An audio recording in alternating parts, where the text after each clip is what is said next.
அதெல்லாம் சும்மா டிராமா, விஜய் கட்சி ஆரம்பிச்சதே இதுக்குதான் அப்படிங்கிற மாதிரி திருமாவளவன் ஒரு புது குண்டை தூக்கி போட்டிருக்காரு. சோ அப்படி அவர் என்னதான் சொல்லியிருக்காரு அப்படிங்கறத பத்தி இந்த வீடியோல டீடைலா பார்க்கலாம். தமிழக வெற்றி கழகத்தோட தலைவர் தளபதி இப்தார் நோன்பு திறக்கும் நிகழ்ச்சியில கலந்துகிட்டாரு. தளபதி இந்த நிகழ்ச்சியில கலந்துகிட்டதுனால அகில இந்திய முஸ்லிம் ஜமாத் தலைவர் சஹாபுதீன் தளபதியை விமர்சனம் பண்ணியிருந்தாரு. அதாவது தளபதி நடத்தின இப்தார் நோன்பு நிகழ்ச்சியில குடிகாரர்களையும் ரவுடிகளையும் கலந்துக்க வச்சு நடிகர் விஜய் இஸ்லாமியர்களை அவமானப்படுத்திட்டாரு. சோ இனிமேல் நடிகர் விஜய் அவர்களை எந்த முஸ்லிம் நிகழ்ச்சிக்கும் கூப்பிடக்கூடாது அப்படிங்கிற மாதிரி ஒரு அறிவிப்பை வெளியிட்டாரு. கடைசியில் அந்த சஹாபுதீன் யாரு அப்படின்னு பார்த்தோம்னா அவர் தமிழ்நாடே கிடையாது, வட மாநிலத்தை சேர்ந்த ஒருத்தர், அதுவும் பிஜேபிக்கு கைகூலியாக வேலை செய்யக்கூடிய நபரா இருக்காரு. அதாவது பாஜகவின் அகண்ட பாரதம் கனவை இந்த சஹாபுதீன் ஆதரிக்கிறாரு. இஸ்லாமியர்களுக்கு எதிரான வக்ஃபு சட்ட திருத்த மசோதாவையும் இந்த சஹாபுதீன் ஆதரிக்கிறாரு. சோ பிஜேபிக்கு கைகூலியா வேலை செய்யற இவரு தமிழ்நாடு அரசியல்ல எதுக்கு மூக்க நுழைக்கிறாரு அப்படிங்கிறது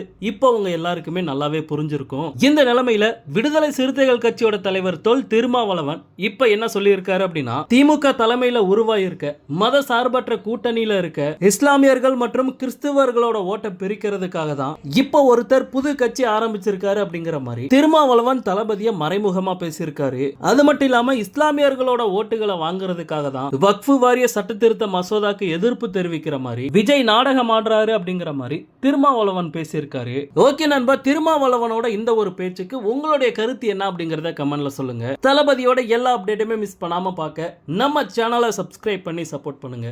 தேங்க்யூ.